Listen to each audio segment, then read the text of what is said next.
Hello, everybody, and welcome back to another Saturday edition of To The Point podcast. Today, joining me back by popular demand is my good friend Casey Ward. And today we're going to be talking about the best and worst rebuilds in the past decade in the NHL. Conversation I'm really looking forward to. But Casey, thanks so much for joining me again. Yeah, Jug, thanks for having me back. You know, all these conversations you get me into, I don't know if you want me to get hate mail or what, but I never got too many hate mail last time, so we're gonna go with what works. No, all the feedback from our last conversation I've got was really positive. They said people couldn't stop laughing, and so I said, well, we gotta have some more laughs here. So I said, I gotta get Casey back on. Some people up this way were a little critical. It's hard on some teams, but Right. It is what it is. Grow up. Yeah, exactly. I mean, if you're bad, you're bad. I mean, come on. Hey, we don't reward bums on this pod. No, we don't. So I see you're wearing the Titleist hat. Waste Management Open this weekend. Yeah. I'll just start talking about Xander Schauffele, your guy, 7 under yesterday. Looked pretty damn good. Oof. Yeah, he's looking good. Who's your top golfer right now? Who you like watching? Well, I like past few tournaments last year and a half or so. I really like watching Justin Thomas, him mostly, and Dustin, obviously, DJ. He's just out of this world. I was looking at earlier. He hit a volunteer yesterday, didn't he? I saw that Happy Gilmore style. Yeah, it happens even in the big leagues, boys. So don't worry about it. Yeah. No, Justin Thomas is so consistent.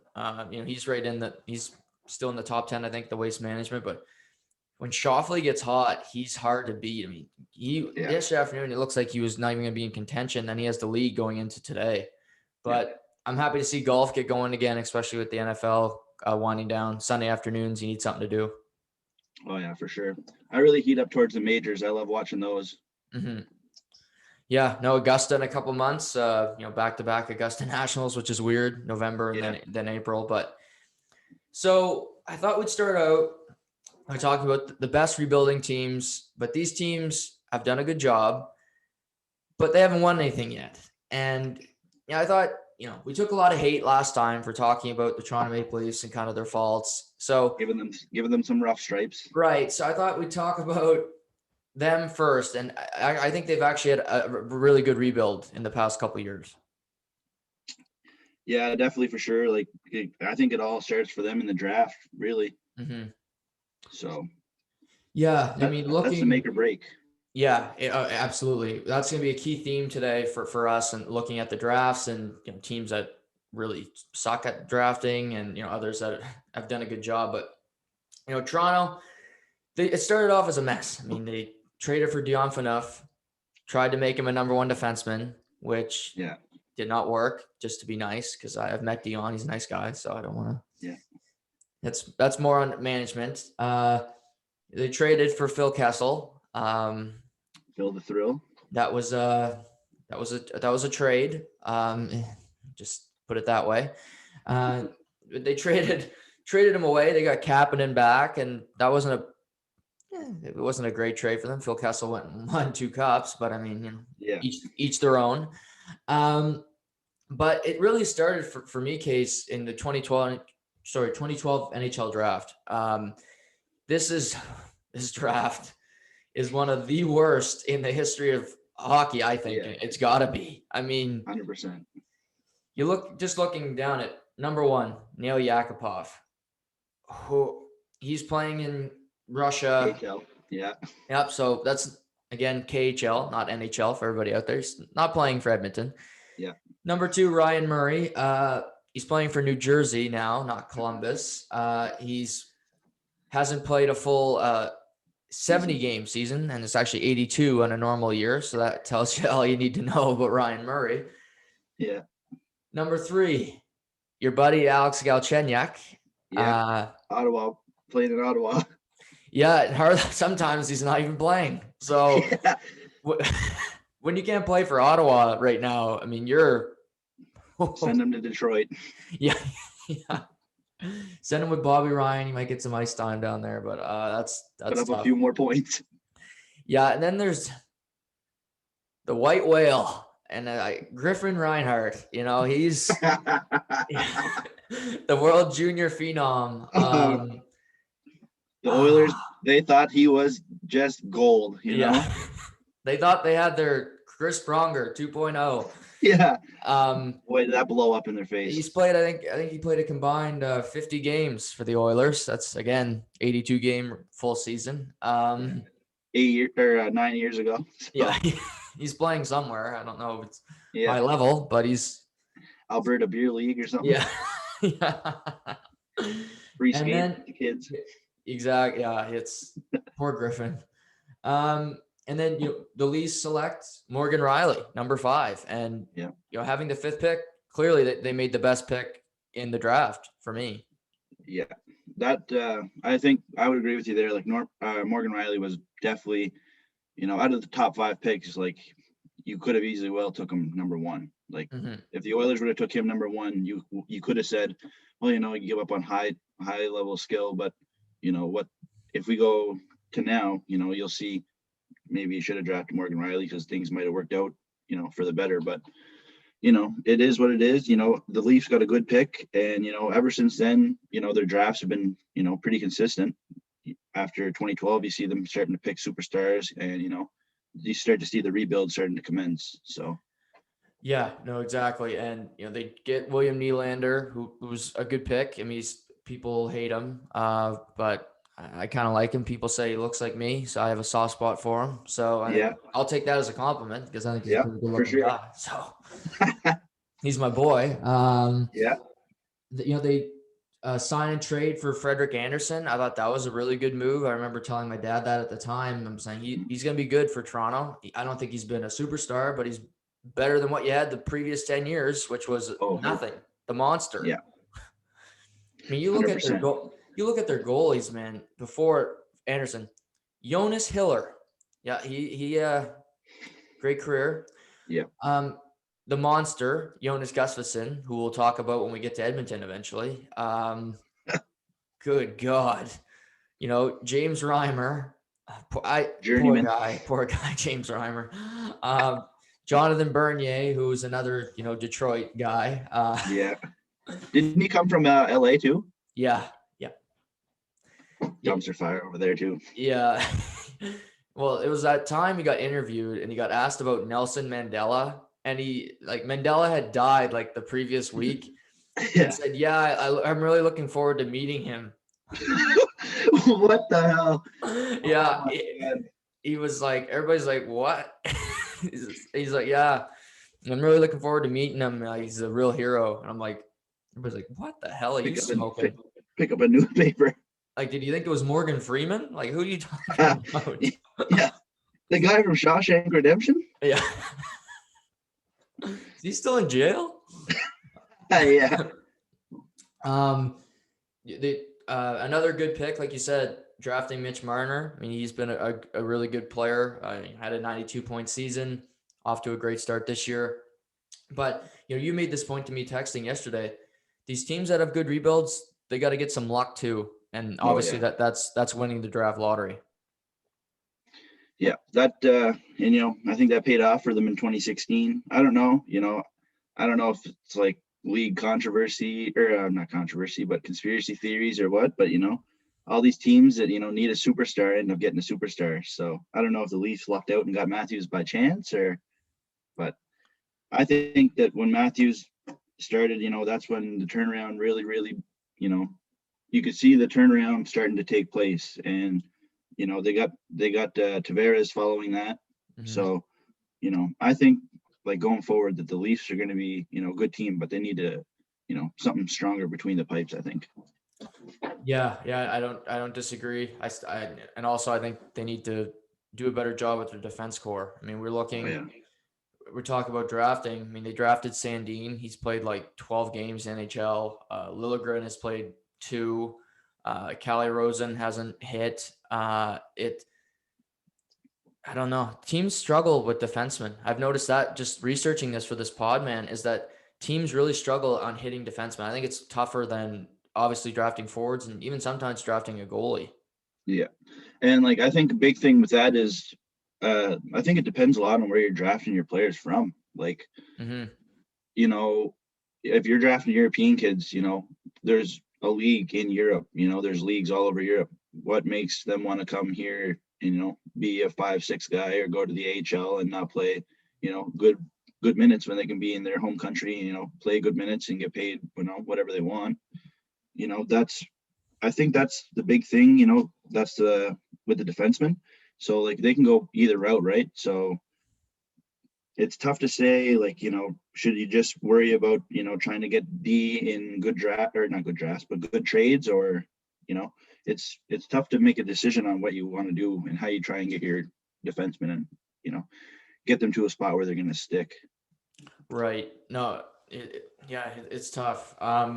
We mentioned all this good stuff about the Leafs, but of course we can't just be positive this whole time. We gotta be negative. I mean, come on, that's kind of our Last MO. positive I got about the Leafs is Okay, let's hear it.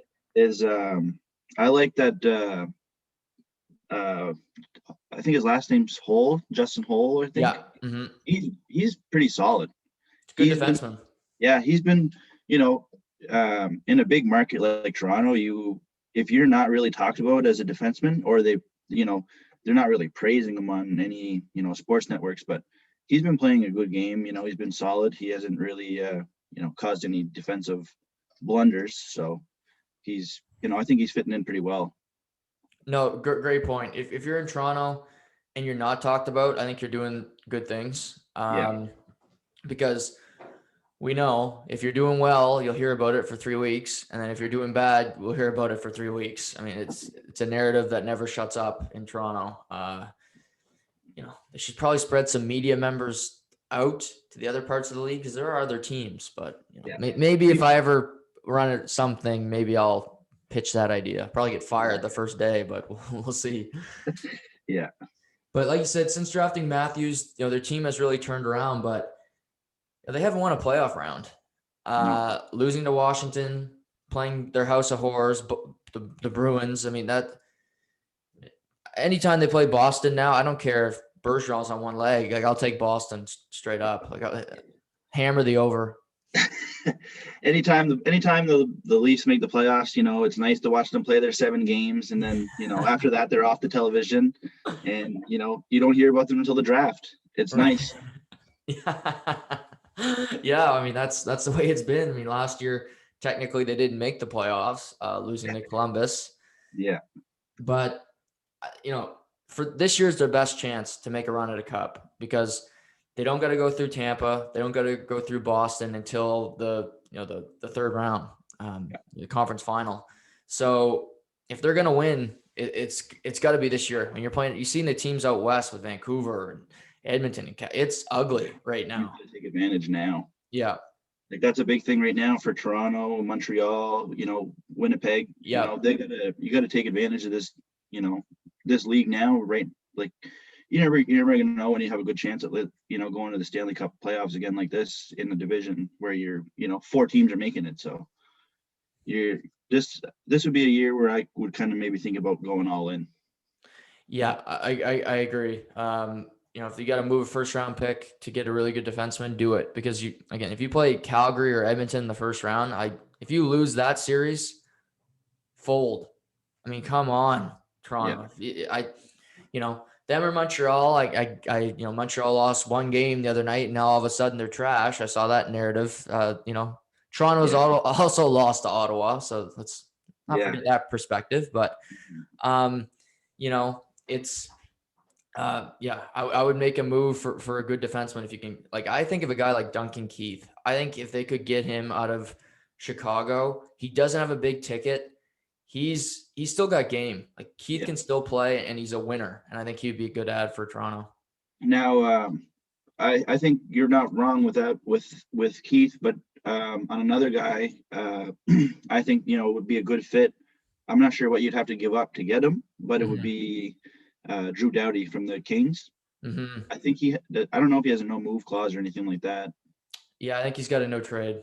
Yeah, but even if Drew Doughty's an Ontario boy, so I'm sure if his agent's like, Toronto wants you, they have a chance, to go deep, with you, Morgan Riley back there, Jake Muzzin, your old teammate in LA, you have pretty good chance at making a run in a division where you're looking at being in the top 3, I would say, for sure.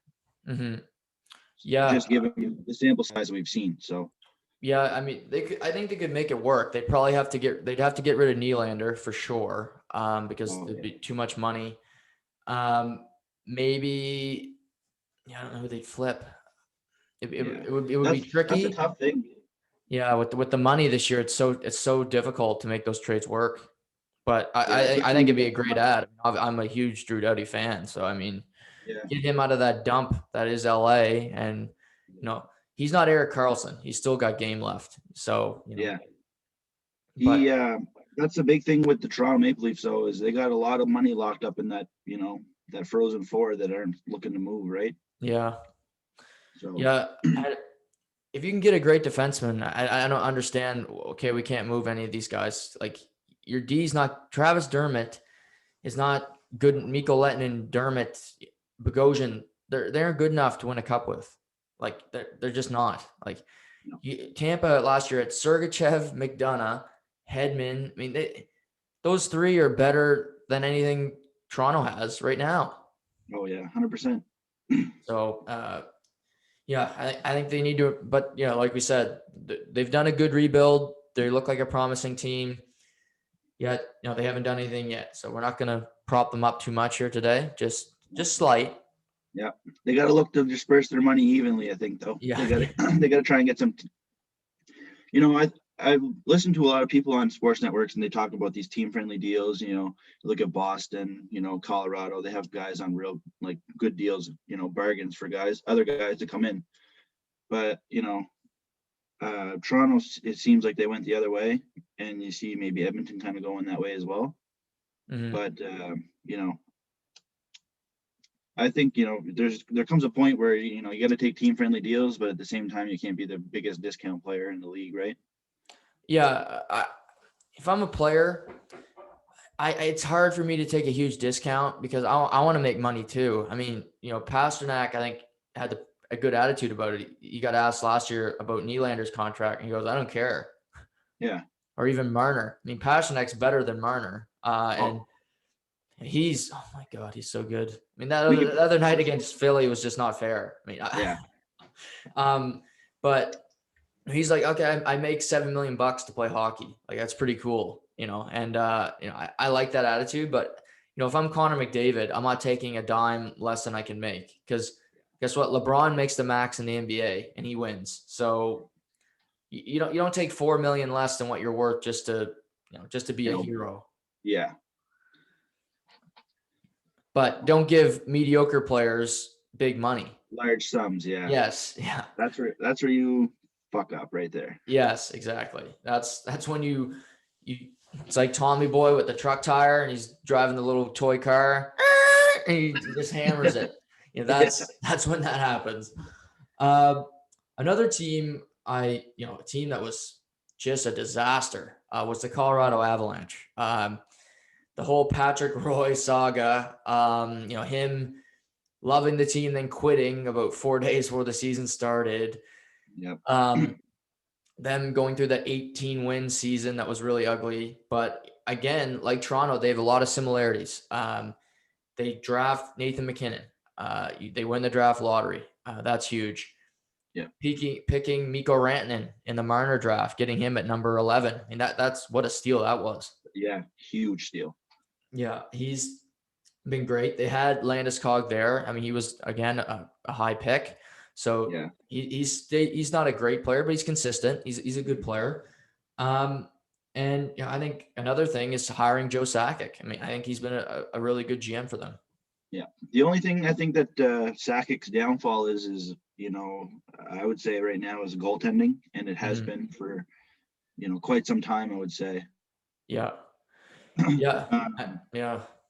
Yeah. Plus, one thing that rubbed me wrong with Colorado and that organization for a while was, with the Matt Duchene drama. Mm-hmm.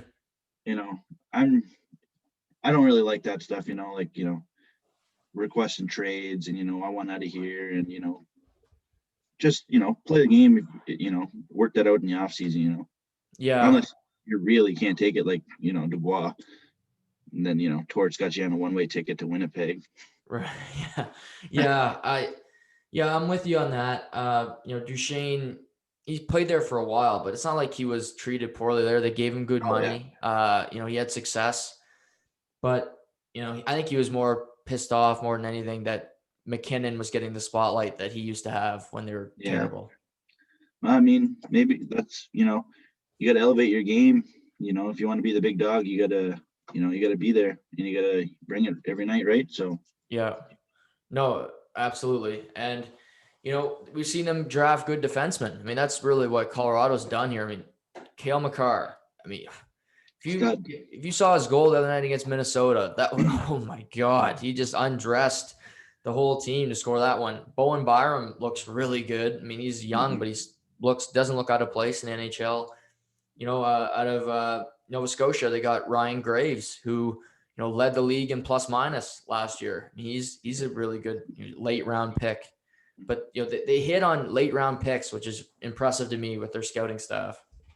Yeah, and Graves coming over from a trade, didn't he? Yeah.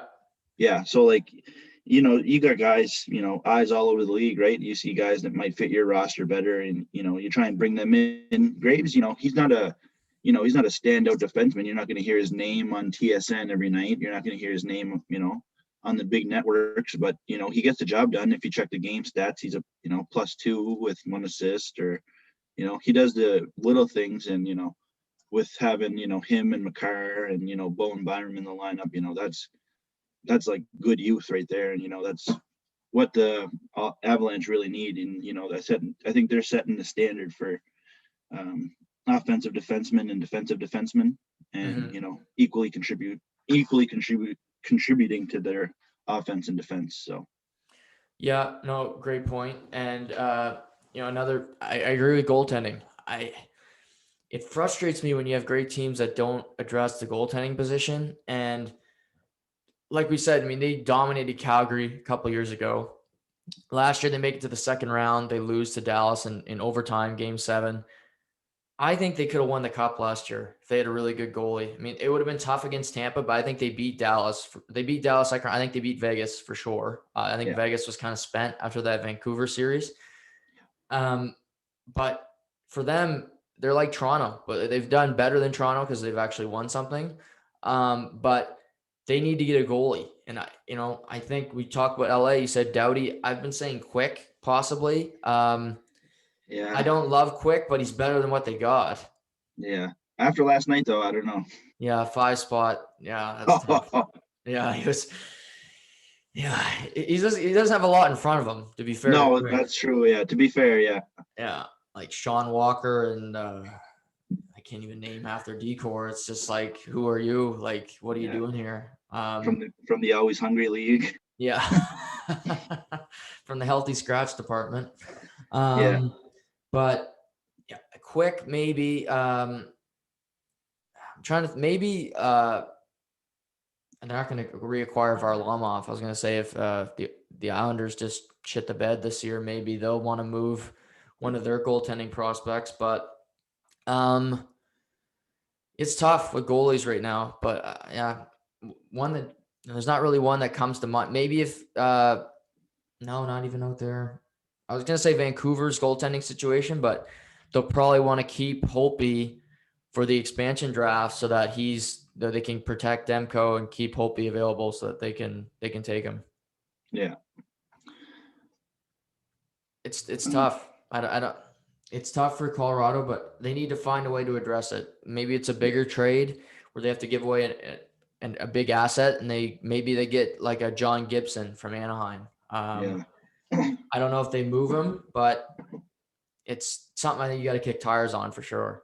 Yeah, they need something. Even if they get, someone's, if they get a good backup, from somewhere, Right. Montreal got a good backup, I would hate to see them part ways with Jake Allen, just, because Montreal looks like a force this season. So, but, you see, good goaltending tandems, and then you see teams with, nothing. So it's, some teams are, they're well equipped, and then other teams are, thin. Yeah, and that's the thing. Some teams, they think they have a number one. Like you get Sergei Bobrovsky, and then he just turns into a swimming pool and net, and he can't stop anything. I mean, it's goaltending defense is so tough for me. It's kind of like drafting quarterbacks in the NFL. You never know what you're going to get. Yeah. So yeah, those are kind of the two teams that came to mind that really have, they're doing well. They're on the prefaces of winning, but they haven't got there yet. And you were texting me about this big theme about, getting high overall picks to win cups. And so I thought we'd transition into teams that really dominated the 2010s. And let's start with the Chicago Blackhawks. I mean, we talk about drafting. Sometimes you got to get lucky, but you also got to make the right pick. I mean, you can get the number one overall pick and you can draft Nail Yakupov.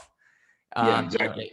You can draft, you can miss easily. So Chicago, really, it starts for me, with Captain Sirius. 2006, they draft Jonathan Toews number one overall. He's obviously missing right now with an illness. I hope he comes back. I mean, I love watching him play. The following year, they get Patrick Kane. Two pretty damn good picks that changed the franchise. Yeah. But yeah, I mean, these two guys are going to be Hall of Famers. I mean, you get this lucky. I mean, this is what you got to do. You got to draft them when they're there. Yeah, exactly. And like Chicago, they did like incredible things from 2010 to 2015. Mm-hmm. Like that was, I'd say that was like a dynasty run. They had to get a couple pieces here and there to make their years work. And it in the West for that 5 years, it was either LA was winning the cup or Chicago was winning the cup, and whoever went through that series was essentially going to be the champs, right? So like those, Toews and Kane, they rebuilt that whole franchise around those two guys. They brought in guys like Seabrook and mm-hmm. Yep, Seabrook went 14th overall. Yeah, and they had Cam Barker too, I think, but they moved him for a couple of pieces the year they won the cup. Mm-hmm. So they get it done by committee down there, but that was a big that draft was a huge draft for them those 2 years to get their number one picks. And then you have goaltending like Corey Crawford and Ray Emery. So I'm not surprised that they went on such a run that throughout the 2010s. No, you could feel it because in 2009 they made the second round, I believe, and they lost. But you see a lot of teams, they take their lumps when they win. Like they take a little while. Like Anaheim, I think of in 2006, they lost to Edmonton in the conference final, and they were clearly Edmonton was a force that year. I mean, they acquired Chris Pronger. It changed their team. But in 2010, they go through the playoffs, they storm through, and then they get Philly. Phillies, Michael Layton's in net. It's like their 4th-string goalie, and then Patrick Kane scores that crazy goal where you're like, did it go in? Like, and he's kind of hopping around like, did I score? But yeah, like you said, second round pick Corey Crawford. I mean, he's just retired, won 2 cups with the team. Good pick if you ask me. Yeah. Second round, Duncan Keith, Norris Trophy winner, Conn Smythe Trophy winner. I mean, future Hall of Famer. Future Hall of Famer. I mean, they got a couple Hall of Famers on this team. 3 for sure. Mm-hmm. I think you could make the argument for Seabrook. I don't think he'll get there, but Brent Seabrook was so important to them winning teams, and I think Joel Quenneville speaks about that all the time about how he kept the team together. Yeah, that's what it is, right? You get those guys that just they're good group guys, and they keep everyone at in line. That's what I think Seabrook would. He brings added toughness. He'll fight if he has to. I just think what they had there, like while they had it, because obviously now they're just right down the tubes, but I think they were like the model team for like what you would try and have your 4 lines and your decor looking like. Yeah, no, completely agree. And another key theme I kind of noticed we'll talk about Chicago and we'll talk about Pittsburgh and Boston as we go through, is adding good veterans at the trade deadline. And I look at Chicago in 2010, they added Cristobal Huet. He didn't play all that much behind Niemi, but he made some key starts for the playoffs, and you felt comfortable in net if something happened. That's half the battle, just, your mental state. Dave Bolland, he scored the game-winning goal in the 2013 Stanley Cup playoffs, and that debacle where Boston gave up the lead, then gave up. I mean, that was a crazy game. Marian Hossa, I'm not the biggest fan of Marian Hossa. I thought he was kind of a rat bouncing around team to team. Jumping ships, yeah. Yeah, skin disease. That's probably not even a skin. He doesn't want to play anymore. Skin disease, whatever. Had to retire, but that's neither here nor there. Checks. Yeah, yeah. Michael Handzus, a guy who I never thought I'd mention on a podcast, but he was a good ad for them. Trevor Daley in 2015, he was important. He had to play bigger minutes because Seabrook missed some games. He had to step in, play well. But key veteran guys that you don't realize that you need are so important when you need them to be. Yeah, and what you were talking about the goaltending, and you just need in the playoffs, you need that Cristobal Huet come in and he played games here and there. That's that's big. And when we talk about Pittsburgh, you'll see their goaltending is what kind of they have Crosby and Malkin, but the goaltending in the playoffs, that's what essentially gets, when you get down to it, that's what wins you the cup. Yeah, no, exactly. And for Chicago and really for Pittsburgh in a sense too, this was the salary cap era. This is when it really started to hinder teams. And they had to get rid of Dustin Byfuglien. That was a huge loss for them. I mean, in 2010, he was a key part of them winning. They had to move him. They had to move Brian Bickle eventually after winning in 13. They had to move key pieces to their team, and Patrick Sharp eventually had to move on. And they still won. So that's more impressive to me. In the 80s, the Oilers, the Islanders, they could keep their team together forever because there's no cap, right? So winning 3 and 5 years now is so impressive. Yeah, that's why I would say everyone looks at the Oilers and the Islanders and all the teams that won 4 or 5 cups in a row back in the day, but to win 3 and 5 years, I would say that's like a modern day dynasty. That's something you're not going to see that every 5 years. No, especially for NFL, for NHL, NBA to a smaller scale. I mean, baseball, you can still have your dynasties because you can pay the luxury tax. I mean, we've seen the Dodgers yesterday get Trevor Bauer. I mean, if they don't win the World Series, I'd be pretty surprised. I mean, they're fucking loaded. Well, Yankees. They're not loaded, but they got Are they gonna finish higher than the Jays? Well, we're gonna see. I don't know. I might not watch as many games as I did last year. I don't know if the ball can afford it. Yeah. Spend a couple Saturdays on the water and not watching Yankees Pirates. Yeah, hit the links instead. Yeah. But I mean, Chicago team of the decade for me.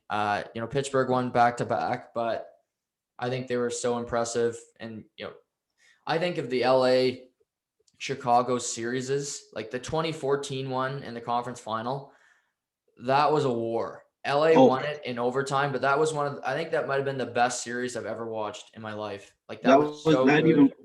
That went to game 7 too, didn't it? Yeah, game 7 overtime. And I remember the series too. And every game went to overtime, I'm pretty sure. Though that just shows what I said earlier. You kind of figure the team that comes out of that, they're in it to win it after that. So I think between LA and Chicago, they were a force to be reckoned with in the West for that 5-year span. Yeah. So Chicago, great run.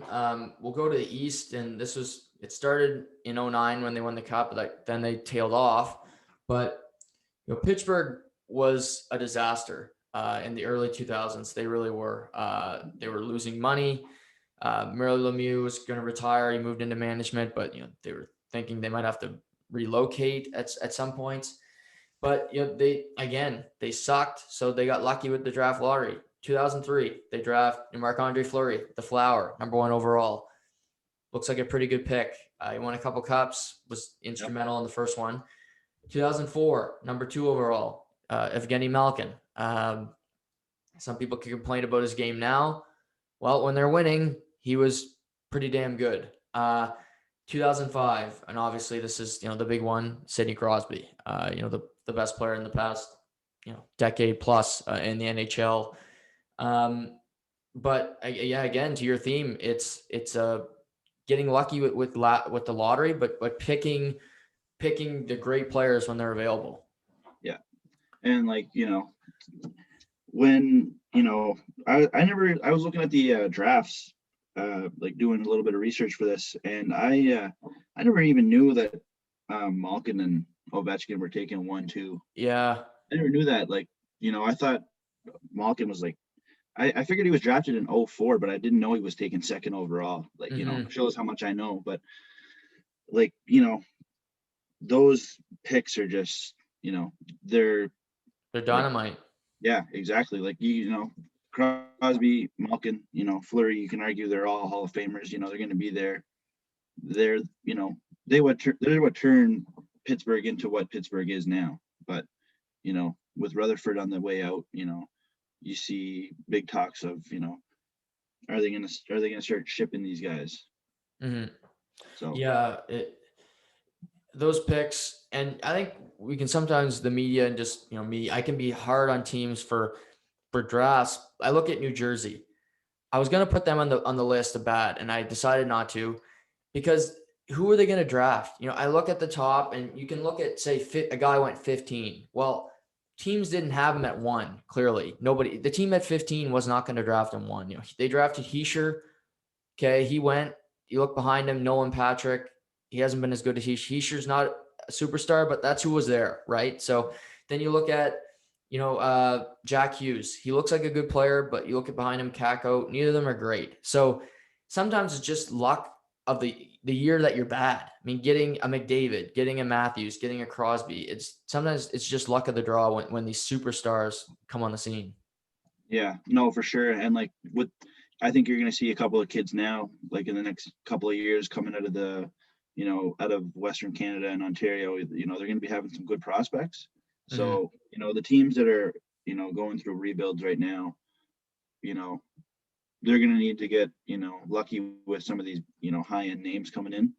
I couldn't really name you all of them right now because, I'm not into the junior players as much as, you are, but my brother watches, junior games and here and there. So he knows more of the up and comers than I do, but he says that, there's some pretty wicked talent coming in. No, yeah, absolutely. It's all over Western Canada. I think the NCAA route is really starting to gain some popularity in the U.S. National Development Program. But, Pittsburgh did some good drafting later too. I mean, they got Chris Letang in the 3rd round, who's not my favorite player, but was great for them. They also, again, the veteran thing for me, Patrick Hornquist. He was instrumental. He was their Thomas Holmstrom for the Wings. That's what he did for Pittsburgh. Nick Bonino, a guy who's not talked about a lot. And when they won their first cup, he was huge for them, and he contributed. Ian Cole. Ian Cole is a 5th, 6th defenseman, but he played every night. He did the job well, and he brings that little bit of sandpaper. And kind of an unsung hero for me case is Carl Haglin. I think he was such a good player, especially he's not as good as he in Washington now, but in Pittsburgh, he was a really, really solid player for them. Yeah. I thought Hornquist, he was an unreal addition. He's what they needed. They needed a guy that was going to be that high energy, grind you right down to the bone in the corner. And, he's not going to give you an inch because, he wants to take a mile. So, those guys, him and Haglin, he's just, I think he was part of that HBK line. Yeah. Haglin, Bonino, Kessel, when they started that line in, I think it was mid-March they started that. Yeah. I got, flashbacks to when LA was in the cup in the playoffs, and they had that 70s line. Yeah. Like, man, oh Pearson, man. Toffoli, Carter. Yeah. Yeah. And like even the year that they had those young guys, Jordan Nolan and Dwight King, the two guys, young energy guys that are in there, stirring the pot. Like that was, they're instrumental in those lineups, right? They might not get in every night, but they're big when they do get in. Yeah, absolutely. I mean, I loved it when it was Nolan, Clifford, and Dwight King. I mean, that was just That's that's old school that's like, hockey. yeah, that's like the 06 Ducks, Yeah. Yeah, they were freaking mean. Those Ducks. They had Peros and Thornton on the same line, just running out there. Yeah. Oh yeah, they were tough. But I'll also give a slight credit, even though this player, Chris Kunitz. I can't give him too much credit because he's Crosby's little friend there, but he was good for them. He played on the Olympic team, which is still a travesty, and I'll never get over that. But I know. good for Crosby, and Bring your wingman. Yeah, bring your little buddy there, and yeah. But yeah, that's enough, Chris Kunitz. I can only say so much nice things about him, which is limited. I hated that night that he had the 1,000th game in Chicago, and they had 3,500 jerseys flying around center ice. That was not a great night. No, it was not. But yeah, I mean, Pittsburgh, they went on 16-17, trading for Phil Kessel. That was he was great when he played in Pittsburgh for those 2 years. He was fantastic. They also got, I think towards the end, they got Trevor Daley too. So he's been around for some good teams, winning cups. But that HBK line, like you said, I think Kessel should have won the Conn Smythe in 16. He was the best player for Pittsburgh that year in the playoffs. That would have killed Leafs Nation. Oh, that would have been. Yeah, I was still living at home then. That would have been fun if he would have won it that night. Because I was telling mom and dad, like, he should win it. I said he's probably not going to, because they got to give it to Wonder Boy. But if sports was fair and you gave it to people that deserved it, he would have got it. But yeah, sorry, Trevor Ryan, but it's just the truth. I could just imagine Darren burning his Phil Kessel jersey out front. When burning something, I don't know, going outside and take up cigarettes or something. You wanted to talk about the Bruins. They win in 2011. They go to 3 cup finals in the 2010s. Yeah. Winning 1, going to 3. What do you think of kind of their path and their future? Well, I know we kind of touched on it before we started recording, but you said like they gotta win now. Like, Bergeron's on the back end, Krejci's on the back end. All these guys that they had for their runs, these runs that they went on, they're all starting to get old. And you got Charlie McAvoy without Zdeno Chara. That's not as solid. No. And you and Craig talk about the Bruins and some of their weaknesses and stuff, but like looking forward, for me, I think like their biggest weakness right now is some of the drafting that they've had, and 2015 was a big year for them, and I'll give them the DeBrusk pick. I like that pick. Yeah, I'll give them that one, but other than that, they messed up. Like I had 3 names written down that they missed on, and it was Matt Barzal, Kyle Connor. You ever heard of that guy? Yeah, I don't know. He kind of plays on a good team. I don't know. Yeah, and then Thomas Chabot. I don't know if he's any good. He's better than Jakub Zboril, I'll tell you that. Yeah, just from the cheap seats. I don't know. I can't afford those nice tickets where you can see the game, but right. That year they had those back-to-back. That was. I remember watching that, and I was like, because Connor was kind of an unknown, but Barzal was kind of hyped, and he was dropping like drastically in the draft. I was like, what the hell's happening here? But you look at those 3 players are all great. They're all making good money. I mean, you could argue Connor's the best player out of the 3. I mean, Connor's so underrated. I mean, for everybody out there, if you don't watch the Jets because they start too late, tape it, because Kyle Connor is he's a good freaking player. Like, he's a really good player.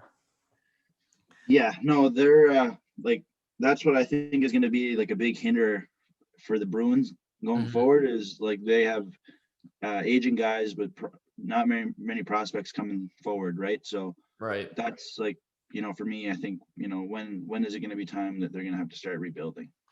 Yeah, no, I agreed. And yeah, we've been saying all year, win now. And to their credit, this year they've started out hot. I mean, they've beaten Philly 4 times this year.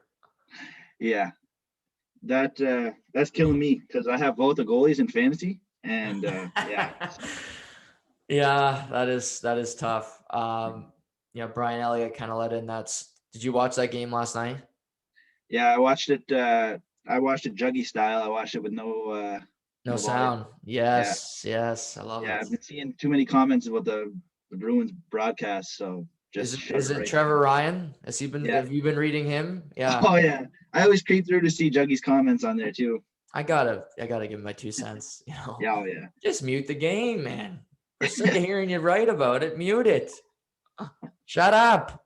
I love going through Facebook though and seeing everyone has their own opinion about the NHL and their own take on it. I do too. I get a kick out of it. I just write stupid stuff sometimes just to get a rise out of people. Like, I like talking sports with like Brendan Flanagan, and I joke with him just to get a rise out of him, and it's fun sometimes for me. Oh just to play, get the little poker out, and light the fire.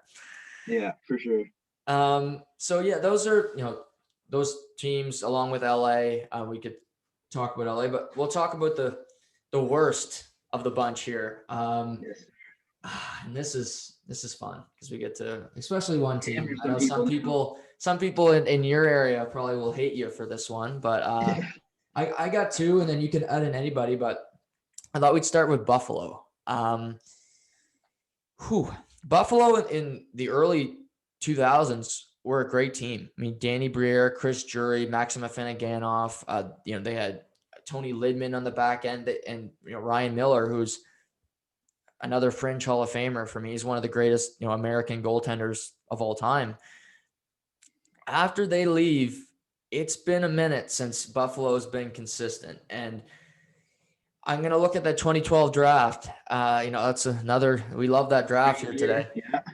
They got 2 picks at number 12 and 14. So 12, they take Mikhail Gregorenko. And Gregorenko played against my cousin Sawyer, and he was known for being 25 at 18. He had a full beard. He was allowed into bars. So that was kind of a red flag.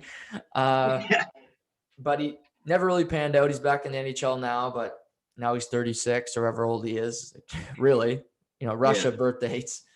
And then they took Zemgus Girgensons at 14. Ooh, he's a fringe 4th line center. To be nice. More of a healthy scratch.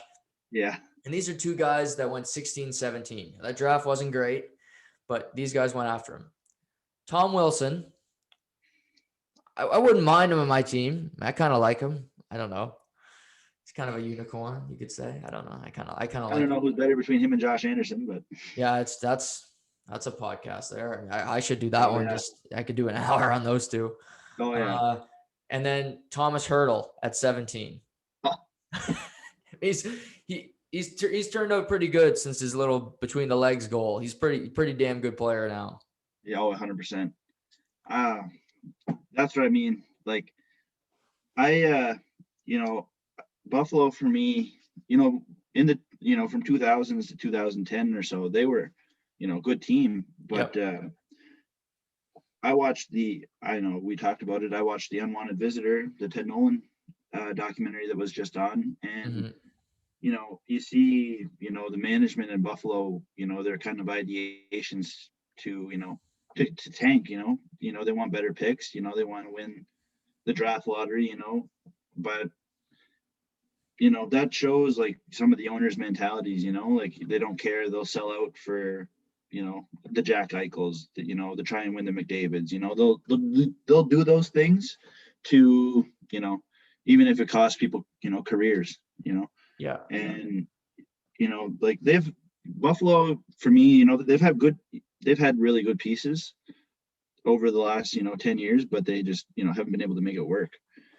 Yeah, and I agree. I think the key focus here is looking at ownership for our couple teams we talk about. Buffalo, the Pagulas, it's well known that they care more about football than they do about hockey, and their scouting department's small. They don't like to spend a lot of money. It does make, I mean, their culture there is terrible. They just hire people that are kind of yes men that do whatever they want. That whole, I encourage people to watch the Ted Nolan piece that was on TSN last week. It's equally frustrating, equally sad for me to see what he went through. And I give him credit for coming out and just being honest, because I mentioned to you, I don't know if he'll ever get a crack again, but I'd rather go out swinging than let strike three go past me. But it's the culture that exists here that you see Jack Eichel. Of course maybe he wants out, because it's not fun to be around. It's not fun to play in Buffalo. It's always a distraction. It's always something that's not a positive. So yeah. And I feel terrible for Ted. And I mean, I hope he gets another crack, but it starts at the top, and you can't get rid of ownership. You can't fire owners. So it's tough to turn around here. Mm-hmm. Yeah, no, for sure. And just some of the players that they've had over the last, few years, they had O'Reilly, they dealt him. Yeah. They've had Evander Kane, see you later, bro. That O'Reilly trade is so you have him and you make it so bad. Like, Ron O'Reilly's never going to be a guy that's going to complain. I think we can agree on that. He's just a good hockey guy, right? Yeah. It was so bad in Buffalo that he said, I need to get out of here. And they trade him for Tage Thompson and a bag of pucks. And, he went on to win a cup, and now he's a captain, and now he's on a really good team. So greener pastures. Yes. I look at the 2013 draft, number 8, they selected Ristolainen. He's okay. He's a good player, but Horvat went 9. Horvat's pretty good. I know you like your Canucks out there. Horvat's a pretty good player. Yeah, he is a good player. And then they got Zadorov, who they traded away right away. I think Zadorov's a better player than people give him credit for. I like him.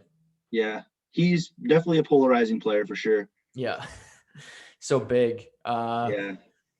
And another, they didn't get lucky. You could say they got the 2nd overall pick a lot. They did get Dahlin, but they missed out on McDavid. I mean, they were so hoping. They missed out on Matthews that year. They were no good. They didn't win the lottery. And after Ryan Miller left, I wrote down some of their goaltending, some of their goalies that they've had. And this is quite a list here. Jonas Enroth. Yeah. He was he was great. Michael Neuwirth, Anders Nielsen, Anders Lindback, Carter Hutton, Robin Leonard before he got sober. You're not winning with that. I mean, that's as simple as that. I mean, it's been a mess in Buffalo, and there's been times for years they started off 8-0-1, and everybody's like, yeah, Buffalo's gonna turn the corner. Buffalo's a wagon. They're a wagon. Yeah, and then they end up with the 8th overall pick, and you're like, what the? This is just such a mess. Yeah, where did it go wrong? But yeah. They're improving. I mean, they got Hall, but I don't see a team that's ready to really take a huge step. No. Yeah. I mean, they got to hope Jack Quinn, Dylan Cousins can hit for them and be good players, because otherwise I think Eichel is going to be gone the next year or two. Mm-hmm. Yeah, they're definitely going to have to do something to try and keep Eichel around, And, that's the big thing with Buffalo, right? They're more interested in the Bills. So, yeah. I don't blame them as well. Yeah. Yeah. I mean, sorry, Sabres fans, but you guys suck. Yeah. Yeah. I mean, the Bills fans are passionate. Sabres fans, not so much. I mean, they play Montreal or Toronto, half the building's full of, Leafs or Habs fans. So that kind of tells you all you need to know. Yeah. I don't think I would personally buy Buffalo tickets, but I would take them if they were given to me on the street. Right. Yeah. I go, just check it out. Check out the rink. Check concessions. See if they got some big stuff in there. No, you'd have to get the fake media pass. Go right downstairs. Yeah, that's true. I would have to do that. Yeah. I don't. After this, I don't know if they're gonna let me in though. Half the league's not going to let me in, for Christ's sakes. You just got to find a good place, work. I can go to work your Montreal, I magic. think, maybe. Yeah. Hey, that's where I want to go anyway. So, it's not a bad city to No. visit. Then I thought we'd pivot to your Edmonton Oilers. Obviously Yeah. you got Eberle behind you there, still Yeah. in all his glory. Yeah. I Um, got the light shining right down on it too, yeah. Uh, Yeah. The Oilers. I mean, they get to the Cup final in 06. and that's it. They should have probably won it if they had a healthy goaltending. I mean, they were loaded, but they lose to Carolina. Then after that, it was just a disaster for a long period of time. They get Taylor Hall, good pick. I mean, he's won a Hart Trophy. He was good in Edmonton. I would say he was great, but he didn't have a lot to play with. They did make good selection. Jordan Eberle was a second-round pick. He played well for Edmonton. But getting number 1 overall pick 4 times in a 12-year span is just insane. You got Hall, you got Yakupov, you got McDavid. I mean, you got Nugent Hopkins. And they've made the playoffs once in that span. One time. Oh my God. But you were an Oilers fans through all this. So what were your thoughts like watching it?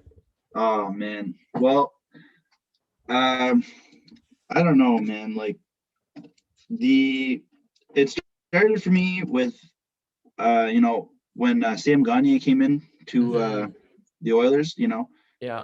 I was looking at like their picks year by year from the year that they drafted from the year that they went to the Cup final. Right. And just like Taylor Hall, he's not around anymore. Eberle's gone. Yakupov's out of the league. Besides Draisaitl, McDavid, and RNH. Hopkins and Yamamoto, they don't really have much up front. Like, they have Kyle Turris. They have a couple other players that are, fringe third, fourth line players. They don't, Connor could pay them to stay home. We mentioned that last time. Yeah. But like, you're not going to win when you have guys like that, we talked about it before. Their defense are just a tire fire. Like, there's nothing that can fix that right now. No, especially with their salary cap trouble. I mean, they got James Neal on the books. They got a lot of guys. After this year, they're gonna have 26 million open up in salary cap space. So that's one saving grace for them. Yeah. But for all those years, it was so hard to watch the Oilers because they had Yakupov was being promoted. He was a disaster from the beginning. He never really got traction in the league.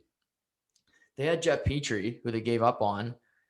He goes to Montreal, and he's one of the better second defensemen in the NHL. Yeah, playing great. Another guy fantasy. Yeah. Another guy they gave up on is Justin Schultz. He's not the most consistent player, but he did go to Pittsburgh and win 2 cups. And he's playing good hockey in Washington right now, too. So a little bit of an oversight there. And another big thing for me is goaltending. I can honestly say I don't think they've had a number 1 goaltender since 06. And I don't think that's me being too harsh. I mean, I'm going to go through some of their goaltenders in the last decade. I mean, Richard Bachman. Yeah, I don't even know who Richard Bachman is, and I watch hockey every night. Brizgalov, don't need to mention what he's done. Jan Denis, Devin Dubnyk, aka Doobie Doobie Doo. Gustafsson, they got him after Toronto got rid of him. Who the hell would take Gustafsson after, Toronto of all places? They get rid of a goalie. You want him? Yeah. Al Montoya, Victor Foss, Anders Neil. I mean, it's just this organization has been in a pit of snakes for a long time, and they got McDavid, and he makes the most money in the league, but he should make the most money in the league. So that's the one thing they can really say is they got Draisaitl on a really good deal. They signed him an 8-year deal for good money for being a top 5 player in the league. Yeah. And like, we talked about it last time, but like Ethan Bear was taking the same draft as McDavid, and they got him, doing way too much. Yeah. Like, he's a number 3 defenseman, at best right now, and they got him stretched, pretty far, being in the number 1, number 2 spot behind, Nurse. Yeah. And yeah. like they scratched him against Toronto. Yeah. And I said, and I'll keep saying it, I don't think he's been the worst, Oilers defenseman this year. There, like Larson, you mentioned him. He is just, he sucks. Yeah. Like, yeah, he's not bringing much to the table. No, and like I have a hard time, to watch the Oilers games now. Like, obviously you're watching McDavid and you're watching Draisaitl do their thing, but it's not really enjoyable watching them put up 8 points each against, Ottawa. Like, you're expecting it, right? Yeah. Like they have 21 points in, 5 games, but 3 of them have been against Ottawa, and the other 2 have been against, Vancouver. So it's tough. Yeah. Hopefully they can turn it around, but it's been a long stretch of pathetic play for the Oilers.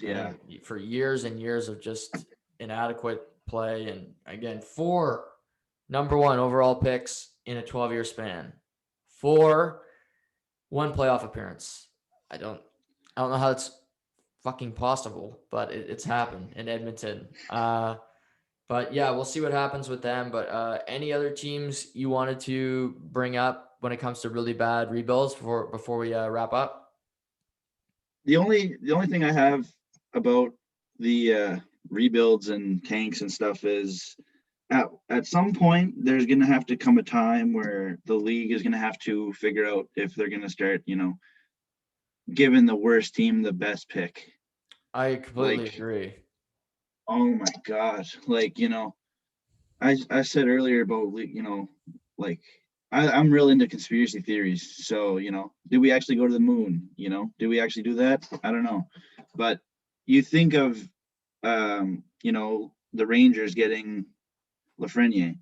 They said publicly they were going to go through a rebuild. They traded Lundqvist. They got rid of all their good pieces. And, how they just magically end up with the first overall pick and they barely missed the playoffs. Mm-hmm.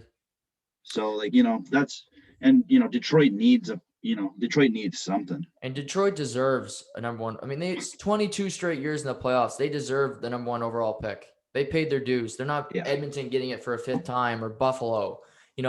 They're a team that needs it desperately. And I completely agree. I think the NFL has the right model. The worst team gets the best pick, because how's your league going to get any better? Yeah. Your worst team needs to get better. Detroit getting the 4th pick. Yeah, he could be great. Lucas Raymond could be a great player, but they deserve the number 1 overall pick. And teams are going to be bad regardless of tanking or not. But seeing the draft lottery go to the Rangers last year was honestly, it was quite pathetic for me, from the league, that it even happened that way. Yeah, no, for sure. Like, it's, you harp on the podcast all the time about, rewarding guys that, rewarding teams that deserve, the success and the hype and stuff. At the same time, these teams that are, they just, continue to be, the dumpsters of the league, they need to be, they need to do something to get them to be, more competitive. Because, like, every night you watch, Ottawa, you watch LA,